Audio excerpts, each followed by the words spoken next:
Hello dear learners, hello dear champs, how are you all? I hope all of you are doing well, and as we had discussed and as we had decided, I'm back with another session, and today of course we are not going to take up grammar because grammar is already done. We are going to move ahead with the previous year question paper, right? And we had already decided this. So today we are going to discuss the question paper of the year 2020. The question paper that we are going to discuss is going to be of science stream, GSEB students, and as we are aware that they have 50 MCQs as part 1, right? So we'll be taking up 50 MCQs, of which I've eliminated 3 or 4 MCQs considering the change in syllabus from the year 2020, and as the syllabus has revived, so we have decided to take up only the questions that are part of today's syllabus, as in 2024 syllabus. Right everyone, so we are going to move ahead with the question paper of the year 2020. Let's have a look at the very first question. So the first question that we have is from grammar, right? And it looks like a very easy question. However, it's a tricky one. And I've been telling this inside out that GSEB ends up giving a few tricky questions in the examination, and this happens to be one of those tricky questions. Right everyone, so look at the first question. It talks about adding question tag. When you look at the options, you'll have this inner urge to go for option D, which somehow would not be wrong, but it wouldn't be correct as well. We are English language learners. We are language learners, right? This happens to be a language paper. Now, considering that, we are not going to stick to the normal usage of the language. We need to look at the technicalities of the language. We need to remember the grammar that we follow. So, look at the first question. It says, add the question tag. That's why they left, right? Looking at the question, as I said, एक अंदर से ऐसे आवाज़ आएगी कि भाई isn't it होना चाहिए. हाँ, मुझे भी आएगी. पहली बारी में मुझे भी आएगी. पर दूसरी बारी क्वेश्चन तो रीड करना पड़ेगा ना. तो देखो, जब हम क्वेश्चन रीड करेंगे, बच्चों look at the sentence. This happens to be a complex sentence because we have 2 finite verbs, right? We have 2 finite verbs in this, ठीक है? तो 2 फाइनाइट वर्ब होने की वजह से हमारे पास यहाँ पे हमें देखना है कि भाई अब यहाँ हमें थोड़ा सा क्लॉज गेम देखना. क्लॉज डिपेंडेंट कौन सा है और इंडिपेंडेंट कौन सा है. जो इंडिपेंडेंट क्लॉज होगा उसके बेसिस पे, ठीक है, जो इंडिपेंडेंट क्लॉज होगा उसके बेसिस पे हमारा क्वेश्चन टैग डिसाइड होगा. That's why they left. So they left independent sentence form कर सकता है. That's why. What that's why? That's why dependent है किस पे? दे लेफ्ट पे, ठीक है? तो जो दे लेफ्ट है उसके बेसिस पे आपका क्वेश्चन टैग इवॉल्व होगा, ठीक? इस वजह से. और दूसरी बात ये भी ध्यान रखना है, क्योंकि ये एक एफर्मेटिव सेंटेंस है, वो किस में चला जाएगा? एक नेगेटिव में, ठीक है? तो हमारा क्वेश्चन टैग एक नेगेटिव होगा, ठीक है? ये चीज़ का ध्यान रखते हुए हम देखेंगे दे लेफ्ट. सो हमारा सब्जेक्ट क्या है? दे. तो हमारे आंसर में नेगेटिव एज वेल एज दे आना चाहिए. और लेफ्ट का टेंस क्या है? पास्ट. तो पास्ट के लिए हमारा हेल्पिंग वर्ब क्या होता है? डिड. इस वजह से हमारा आंसर हो जाएगा ए. और ऑप्शन डी क्यों कैंसिल हुआ? क्योंकि ये इसमें प्रेजेंट हमारे इज़ को दिखा रहा है. वो जो इज़ है वो डिपेंडेंट है, और डिपेंडेंट होने की वजह से ये हमारा एलिमिनेट हो जाएगा. ये क्यों एलिमिनेट हो जाएगा? क्योंकि ये परफेक्ट को इंडिकेट कर रहा है, ठीक है? ये भी गया. अब ये क्योंकि ये एक एफर्मेटिव क्वेश्चन टैग है. Done everyone. ये चीज़ों का हमें ध्यान देते हुए ही हमेशा हमारे क्वेश्चंस को अटेम्प्ट करना है, ठीक? ये चीज़ों को ध्यान देते हुए हमें हमारे क्वेश्चन को अटेम्प्ट करना है. So the first question is done. Didn't they. Done. I hope all of you have understood. Did you? Done. चलो. So haven't you? Alright. Next, we need to turn the given sentence into a simple sentence. So we have been doing this inside out. हमने जितनी बार भी class में grammar के questions किए हैं उसमें से कई बार हमने ये भी किया है. इनफैक्ट हमने ALT में भी ये क्वेश्चन पूछा हुआ है. तो ये एक प्रीवियस ईयर क्वेश्चन है जिसको हमने पेपर में भी आपको रिवाइज कराने के लिए पूछा है. हमने क्लास में भी डिस्कस किया. Look at the question. But when my feet hit the bottom I summoned all my strength. What is the type of the given sentence? What is the type of the given sentence? It's a complex sentence. ये नहीं सोचना but when भी तो है. When my feet hit the bottom. ये आपका हो गया. Two finite verbs कौन से? एक hit है और summoned है. ठीक है, हमारे पास two finite verbs मिल गए हैं. एक complex sentence है. इसको हमें turn करना है किसमें? एक simple sentence में. Right everyone, look at the first option. Hitting the bottom with my feet, I summoned all my strength. This is a simple sentence. चलो ठीक है. Now look at the second one. Summoning all my strength, I hit the bottom. Again, this is also a simple sentence. Third option, hitting the bottom, my feet summoned all my strength. Although this happens to be a simple sentence, this does not qualify for our answer. Why? Because meaning match नहीं हो रहा. चलो D में देख लें. I hit the bottom with my feet. So okay, now hit and summon. So this is a compound sentence. तो ये भी हमारा आंसर नहीं है. Summoning all my strength, I hit the bottom. मेरी सारी स्ट्रेंथ इकट्ठी करते हुए मैंने बॉटम हिट किया. नहीं ना, यहाँ क्या बोल रहा है? जब मेरी फीट ने बॉटम हिट किया तब मेरी सारी स्ट्रेंथ मैंने समन करी. And so the answer is A again. Done. Next one. Now the peasant saw that he had rights and defenders.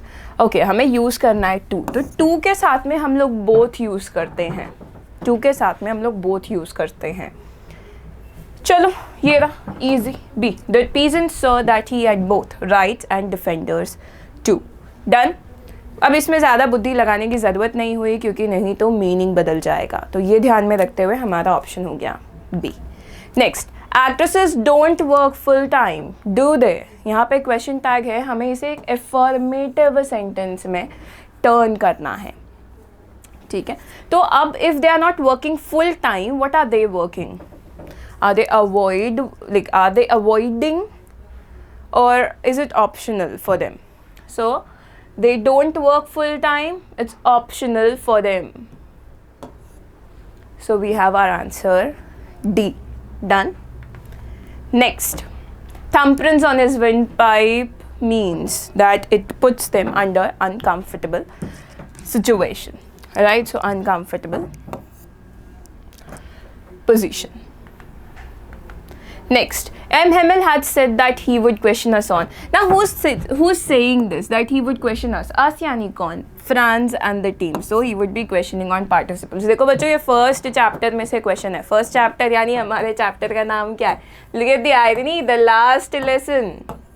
क्या आयरनी है ना कि मतलब फर्स्ट चैप्टर का नाम है लास्ट लेसन. इसकी तो बहुत सारे बच्चों ने इंस्टाग्राम रील्स देख ली थी 12th में आने के पहले की. 12th के फर्स्ट चैप्टर का नाम क्या है? Last lesson. अच्छा, 12th के सभी चैप्टर्स ऐसे ही अतरंगे हैं. फर्स्ट वाला जो भी चैप्टर है, first chapter flamingo, last lesson, and first chapter Vistas कौन सा है हमारा? The third level, right everyone. तो क्या बोला था? फ्रांस को क्या लर्न करके आना था? पार्टिसिपल्स. हालांकि वो जनाब पढ़ के नहीं आए थे, बाद में रिग्रेट में दब गए थे. ठीक है, ये हमें ध्यान रखना है कि भाई वो पढ़ के नहीं आए थे. बाद में भले उन्हें रिग्रेट हो गया था कि भाई हमने पढ़ाई नहीं की, पढ़ लिया होता तो अच्छा होता. जैसे हमारे 12th के बच्चे अभी कर रहे हैं, रिग्रेट है ना कि पहले पढ़ लिया होता तो थोड़ा आसान हो जाता, टाइम बच जाता. But once it's gone, right? But you still have time to save. Next, M. Hamill stood up very pale in his chair. When did he stand up? कब वो खड़े हुए थे? And then he decided कि नहीं, we are going to, like today I'm going to stop because it was his last lesson. हमें पता है उनका लास्ट क्लास था उस दिन, जिस दिन ये वाला सिचुएशन हुआ था. He stood up straight when the clock struck 12. Right, let's have a look. The clock struck 12. So we have our answer. बच्चों ये बातें ध्यान रखनी है. ठीक है, यहाँ पे आपको लगेगा कि हाँ हॉसल had brought an old primer. हाँ वो लेके आए थे, but that does not signify here, क्योंकि भाई इसका लेना देना कुछ नहीं था. बुलेटिन बोर्ड तो पहले ही देख लिया था. Villager sitting on the last bench, of course last lesson था, बट हमें पता है जब 12 बज गए थे, देन ही डिसाइडेड कि alright now I need to go. चलो next, why did Gandhi ji शायद दी लॉयर्स, क्यों डांटा था, क्यों उन्हें बुरा लगा था? क्योंकि लॉयर्स ने बताया था कि हम इतनी ज़्यादा फीस कलेक्ट कर रहे हैं। लॉयर्स फीस क्यों इतनी ज़्यादा कलेक्ट कर रहे थे ये आपको पता होना चाहिए, because they were fighting against Britishers. और ब्रिटिशर्स के अगेंस्ट फाइट यानी बच्चों क्या हो गया, उनको भी तो अपनी फैमिली को सस्टेन करना था, इसी वजह से तो इतना बड़ा फाइट मार रहे थे, इसीलिए तो इतनी बड़ी फीस वो कलेक्ट कर रहे थे। बट गांधी जी को आ गया गुस्सा। क्यों आया था भाई गुस्सा? गुस्सा आया था इसलिए कि भाई अपने ही लोगों को लूट रहे हो, अपने ही देश में, अपने ही इलाके में अपने ही लोगों को लूट रहे हो, तो वो हक कैसे जीतेंगे?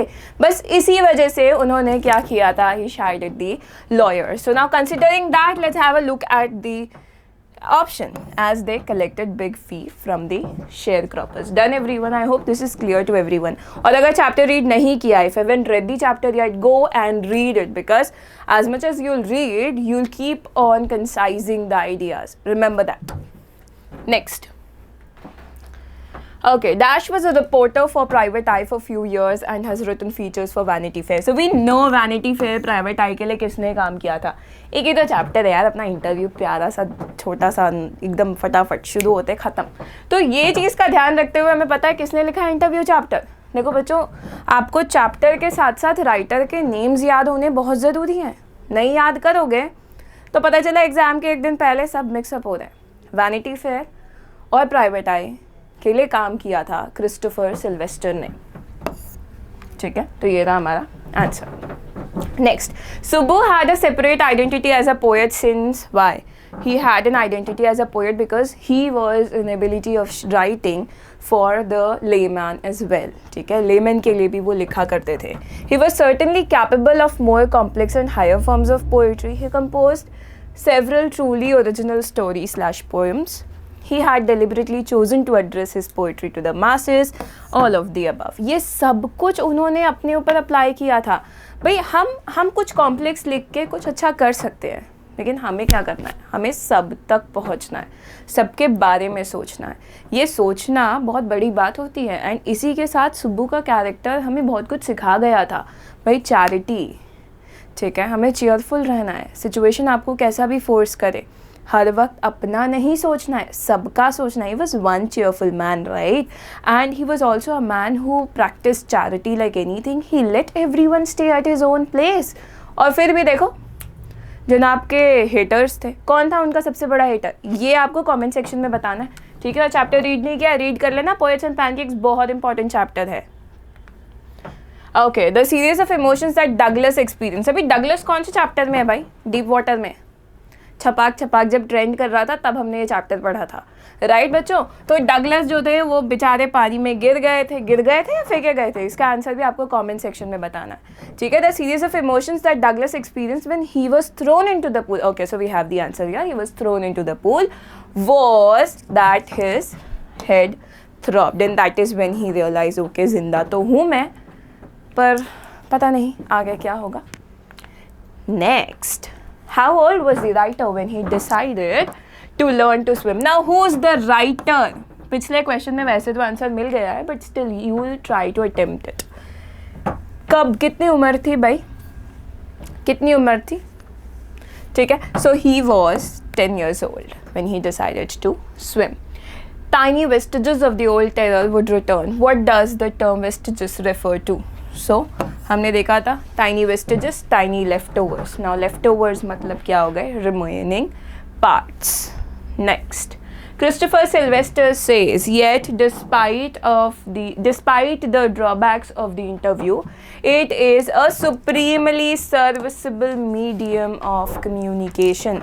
ये हमें पता होना चाहिए। ये देखो, interview is full, it's full of endless remarks given by a lot of people. Now endless, what we have 7 people who have stated so many things about interview. तो वो आपको याद होना चाहिए कि भाई किसने क्या बोला था, कितना बोला था।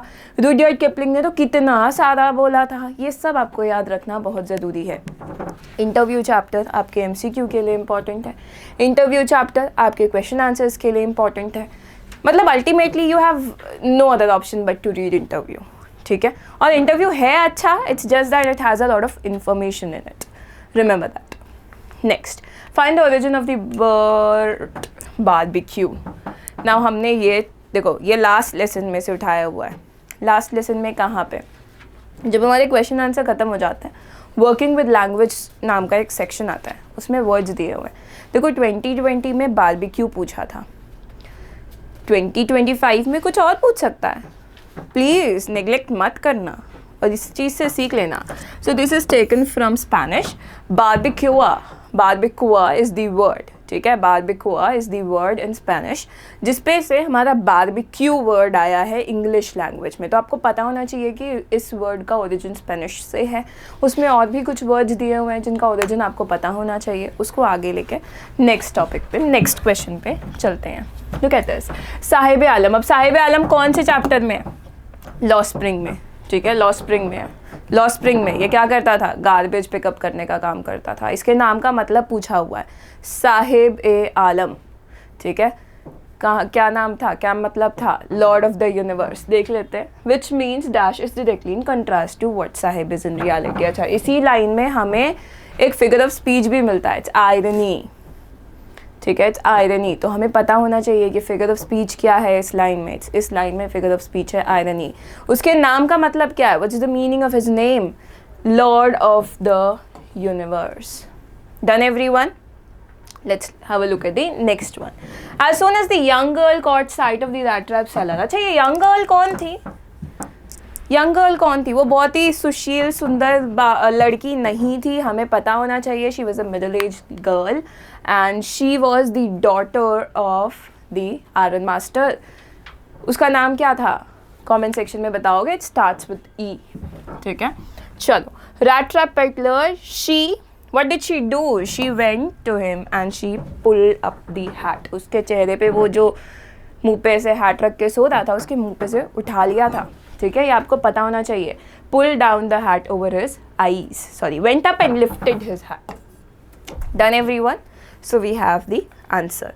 young girl कौन थी? comment section में बताना है. चलो, dash is the story that focuses on abuse and injustice of the children in the bangle business. Bangle business एक ही चैप्टर में है और वो चैप्टर है लॉ स्प्रिंग. बच्चों, ये लॉ स्प्रिंग का सिग्निफिकेंस पूछते हैं. स्प्रिंग मतलब क्या है यहाँ पे?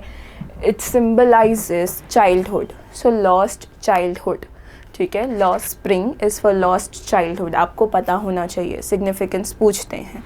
Done. Next. Okay, so we have to read this and then answer. What does the word be admitted to? To be close. So, okay, now ये कौन से चैप्टर में से लिया हुआ आपका पैराग्राफ है? देखो बच्चों, ये कौन से चैप्टर में से लिया हुआ है? गोइंग प्लेसेस में से. कौन सी बुक में है? फ्लेमिंगो में, ठीक है. सो this is taken from going places, chapter number 8, flamingo. So we know why do we have this phrase being used? Be admitted. ये हमारी जो प्यारी सी लड़की थी जो पूरे दिन सोचती विचारती रहती थी, सोफ़ी जी, है ना. सोफ़ी जी थी, राइट. तो जो ये सोफ़ी जी थी, इनके बहुत कमाल की एक आदत थी, सोचने की. तो इनको यही सोचना था, यार काश भाई ज़रा मुझे अपना क्लोज मेंबर समझ ले थोड़ा. So if at all I'm close to him, I'll end up knowing a lot about him because he has a lot of fun outside, right? वो सोचते हुए ये मैडम की इच्छा ऐसी थी कि भाई चलो भाई देखते हैं, काश मेरा जो भाई है वो मुझे थोड़ा क्लोज मेंबर में ट्रीट करे, right. Next. So the next one, their father forbade her. Now you have to identify the past participle. Now past participle, देखो बच्चों ये ग्रामर का क्वेश्चन है. past participle यानी V3 form of the verb. Now V3 form of the verb क्या हो गया? forbidden, forbid, forbade and forbidden. Done? चलो. Next. Geoff never expressed his opinion because he was quiet and never spoke. हमें पता है कि भाई he was very well aware of the fact. She wished she could be admitted though their father forbade it and Geoff had never expressed an opinion. She knew he thought her to be young. ठीक है. So he never expressed because Sophie was young for him, and that is true, right? Looking at Sophie and her mentality that she always ended up daydreaming and everything, तो उससे तो लगता है कि भाई was right यार, काफ़ी छोटी है अभी, इसको अभी कुछ नहीं बोल सकते. ठीक है. Next is from Indigo. बच्चों Indigo, Poets Pancakes, Interview, ये तीनों आपके बहुत इन्फॉर्मेशन के साथ वाले चैप्टर्स हैं और तीनों बहुत इंपॉर्टेंट भी हैं. ये आपको पता होना चाहिए, इस चीज़ का आपको ध्यान रखना है और उस हिसाब से चैप्टर रीड करना है. The title of the passage should be not Indigo. Indigo का चैप्टर मतलब इंडिगो चैप्टर से लिया गया है, बट इंडिगो में का कोई भी टाइटल नहीं है, इंडिगो टाइटल नहीं है. बट इसके अंदर हम देख रहे हैं कि what he thought, what Gandhi thought the society should be about, what people should be doing, और इसी वजह से this is Gandhi's philosophy, right. चलो next. According to Gandhi ji, one can serve the society if he used his talent wisely. Read करोगे आपको answer मिल जाएगा. इसमें गांधी जी यही बात कर रहे हैं कि भाई हमारे पास टैलेंट है तो उस टैलेंट को अच्छे से यूटिलाइज करो. ठीक है. और हर किसी के पास टैलेंट है, सब एक जैसे टैलेंट के साथ नहीं आए हैं. Gandhi never believed in complete equality in all aspects, political equality, equality of or social equality. Okay, so what did he believe? That सबके पास अपना इक्वालिटी मिलना चाहिए, बट सबके पास हर एस्पेक्ट में इक्वालिटी पॉसिबल ही नहीं है. ठीक है. Let's have a look at the next one. Jhansi linking arms. Now again this is taken from Going Places, but this happens to be a grammar question. Look at it. Jhansi linking arms with her along the street looked doubtful. You have to identify the correct compound sentence. Okay, let's have a look at it.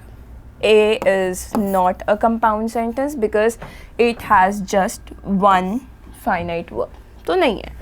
B, Jhansi linking arms looked doubtful with her along. Again, just one finite verb despite the presence of but. This is not a compound sentence.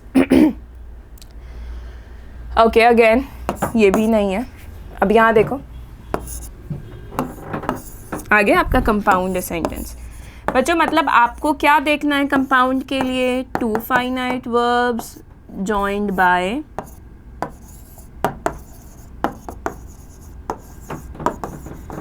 Coordinating conjunction. यानी कौन से? FANBOYS, यानी for and not but और yet so, right. तो ये देखो option D में we have two finite verbs joined by and which is a coordinating conjunction. Desertion ये कौन से चैप्टर में से लिया हुआ है? आपका इंटरव्यू में से है. ये चैप्टर में से ही क्वेश्चन, बट है ये ग्रामर क्वेश्चन, तो ये आ गया आपका आंसर. डिजर्शन मतलब होता है, डिजर्टेशन मतलब होता है आपका thesis. Done everyone? Dissertation means thesis. Next, prodigy. Now बच्चों एक बात ध्यान रखो, जब एडजेक्टिव फॉर्म करना होगा फुल, इश एंड अस, ये आपके तीन सफिक्सेस हैं जो आपकी हेल्प करेंगे एडजेक्टिव को आइडेंटिफाई करने में. दिस इज नॉट बिकॉज ये स्पेलिंग एरर है. ये आपका एक एडवर्ब है, तो बचा क्या? Option B, prodigious. Next, why has the mother been compared to the, now which mother? Now my mother at 66. Okay, because she had face that was ashen and pale. ठीक है, so it is compared to late winter's moon. Now late winter's moon इसका क्या मतलब है भाई? faded appearance था, right everyone? Appearance जो था वो फेडेड था. तो किस तरीके से डल अपीयरेंस होता है ना मून का ड्यूरिंग विंटर, तो यहाँ पे वही दिया हुआ है. So because she had this ashen and pale face. Next, keeping quiet by Pablo Neruda talks about need for quiet introspection. कि भाई किस तरीके से हमें चुपचाप, we need to think on ourselves, हम क्या कर रहे हैं, हम क्यों कर रहे हैं, और ये सब जो भी कर रहे हैं इन सब का अल्टीमेट पर्पस क्या है. यही चीज़ के बारे में बात की है पाब्लो नेरुदा ने कीपिंग क्वाइट में, जिसके अंदर उन्होंने बात करी है वॉर, ये हेटरेड, ये सब कुछ एकदम गलत चीज़ें हैं and we need to remember that. Trees old and young sprouting a shady boon pick out the figure of speech. So we have old and young, they are opposites, placed apart because of the presence of and therefore this is antithesis. Opposite words placed apart. बीच में कुछ भी आ जाए, ये bread slice का काम करे और बीच में फिलर आ जाए तो वो हो जाता है antithesis. And if they are placed next to each other, oxymoron. ठीक है, तो this happens to be a case of antithesis. Next, the city folk who drove through the countryside hardly paid any heed to the roadside stand. Which line of the poem brings out this meaning? कि भाई किस, ये ultimately देखो this is again एक line है poem की. कौन सी poem? Road side stand. उसमें कि ये एक लाइन है, उस लाइन का, उसका लाइन आपको आइडेंटिफाई करना है with respect to its meaning. तो ये बोल रहा है कि भाई कौन है ऐसा कि लोगों का दिमाग शांत सामने रहता है. The polished traffic passed with the mind ahead. So यहाँ पे क्या हो रहा है देखो, city folk, polished traffic, pass with the mind ahead, they hardly paid any heed to the roadside stand. This is taken from the roadside stand. That waits all day in almost open prayer for the squeal. Now this is also taken from a roadside stand by Robert Frost. Who are the ones who wait? Who are the ones who wait? The roadside people. जो लोग roadside पे stand लगा रहे हैं. The squeal of the brakes mean, यहाँ क्या हो रहा था एक्चुअली में, ये इंतज़ार कर रहे हैं भगवान कोई आए, कोई तो अपनी गाड़ी रोके, कोई तो, I want some customer to buy things from me, and that is what they used to pray the entire time. कोई आए, कोई गाड़ी रोके, कोई कुछ खरीद ले, थोड़े पैसे आ जाए जिसकी वजह से थोड़ा हमारा ज़िंदगी संभल जाए. ठीक है, तो यही चीज़ यहाँ पे दी हुई है, यही चीज़ यहाँ पे पूछी है कि squeal of the brakes. Squeal of the brakes मतलब अचानक से कोई गाड़ी रोक देना, ये क्यों लोग आगे चले जाते हैं, कोई रोक क्यों नहीं रहा है, बस यही पूछ रहे हैं. ठीक है बच्चों, चलो next. So the roadside people. Okay, who are Aunt Jennifer's tigers. So Aunt Jennifer tigers कौन है? देखो यहाँ पूछ रहा है कि आन जेनिफर के टाइगर हैं एक्चुअली कौन? वो जो बहुत चिवालरिक लोग हैं. They are they real animals? No. Are they real man? No. Her own constraints, जो उनके ऊपर रिस्ट्रिक्शंस लगे हुए हैं, क्या वो हैं? जो उनकी इच्छाएं हैं उसके बारे में बात कर रहे हैं. ठीक है, so they are the chivalric people. She wants to be like one of them. कि यार I want to be like one of those tigers, but I have my own things, my own restrictions which are not letting me be one. The tigers in the panel that she made will go on prancing proud and unafraid. The figure of speech are, okay, so we have prancing proud, papa, panel prancing proud. So we have alliteration of course, and we have climax. क्यों है भाई climax? Climax क्यों है? क्योंकि देखो they are prancing because they are moving freely, they are feeling proud and they are unafraid. So it all links. Climax में क्या होता है? One thing, second thing, third thing in order. और वही order यहाँ पे follow होता हुआ दिख रहा है, इस वजह से alliteration and climax. Next, we have a lot of empty spaces in our lives. We call them interstices. ये कौन बोल रहा है? Umberto Eco ने बोला है इंटरव्यू के सेकंड पार्ट में कि भाई I have a lot of empty spaces in my life and I call them interstices. और उन्हीं interstices में I write is what he has said. ठीक है. Next, who said these words? All we have to fear is fear itself. बच्चों ये देखो, ये ना क्वेश्चन देखती है ऐसे लगेगा अरे वाह ये तो वही चैप्टर का लाइन है ना, डीप वाटर का है, डीप वाटर का.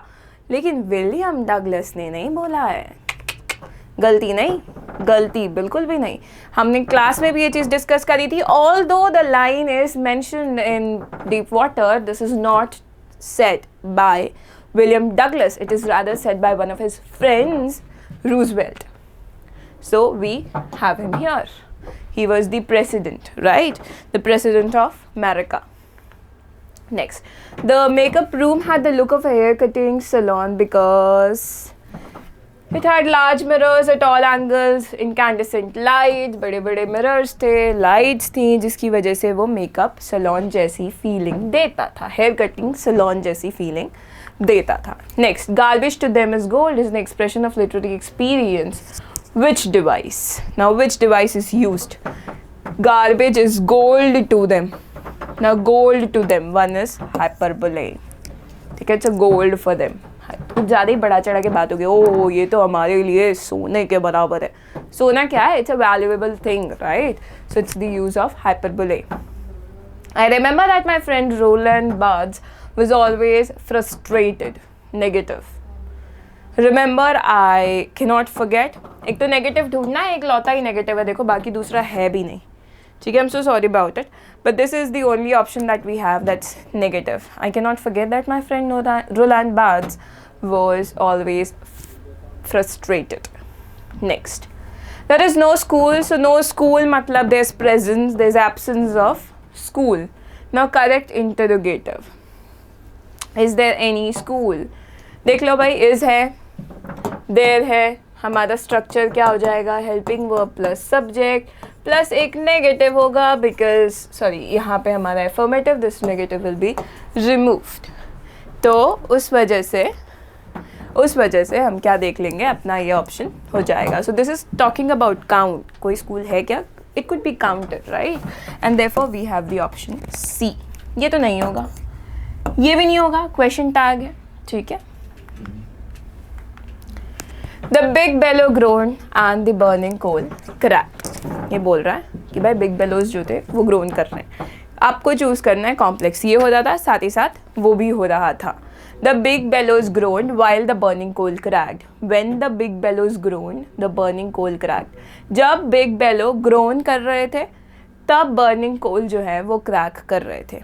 दूसरा, जब ये हो रहा था वही ऑन द अदर हैंड. यहाँ ऑन दी अदर हैंड तो नहीं है ना ऑप्शन, यहाँ पे ऑन दी अदर हैंड नहीं है ना. It is not showing contrast. ये गया, ये होगा नहीं, meaning change, and therefore we have option B. देखो कॉम्प्लेक्स में two finite verbs joined by subordinating conjunction है क्या? है ना. It's a complex sentence and our answer 2.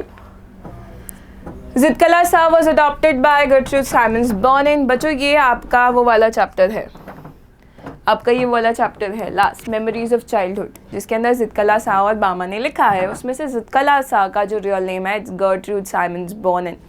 ठीक है, और ज़िदकला सा उनका पेन नेम है. Next, until the crown Prince कौन सा बर्थडे था भाई? थर्ड प्रिंस का बर्थडे था, मतलब प्रिंस का थर्ड बर्थडे था जब उनको एक वुडन टाइगर गिफ्ट किया था उनके पिताश्री ने, जिनको अब जाके टाइम मिला था अपने बेटे के लिए कि भैया हाँ अभी हम इन पे थोड़ा सा ध्यान दे देते हैं क्योंकि अब तो ज़रूरत है ना, अब हमारे तो सारे टाइगर जा चुके हैं. बस उस वुडन टाइगर ने ले लिया सारा अपना बदला जो पीछे के टाइगर्स मरे उनका. Right everyone? Scientists warn that a further depletion in the ozone layer will affect the activities of phytoplankton. Phytoplankton कौन थे? वो फोटोसिंथेसिस जो परफॉर्म करते हैं, सी ग्रास, राइट, जिसकी वजह से पूरा एंटार्क्टिक ओशन का हमारा फूड चेन चलता रहता है. Right everyone? तो ये चीज़ें हमें ध्यान में रखते हुए ही काम करना है. Next, wherever the Japanese armies went, the people received them gladly. ये कौन से चैप्टर का है? एनिमी का है, जहाँ पे हमारी जो हाना है वो ये सोच रही हैं कि यार people have been saying that Japanese army, they are very kind to everyone, they take care of everyone and people have been very responsive to them. तो आखिर इसकी हालत ऐसी क्यों हुई? And she thinks कि नहीं, maybe the news headlines are right, they are to be trusted. But then यहाँ देख के कुछ अलग लग रहा है. तो ये न्यूज़ हेडलाइन में दिया है कि भाई people receive them gladly. Now with that I take your leave everyone. Keep reading, keep believing, keep hoping, and of course you are going to ace it. All the best everyone. I'll be coming up with the next paper in the next session.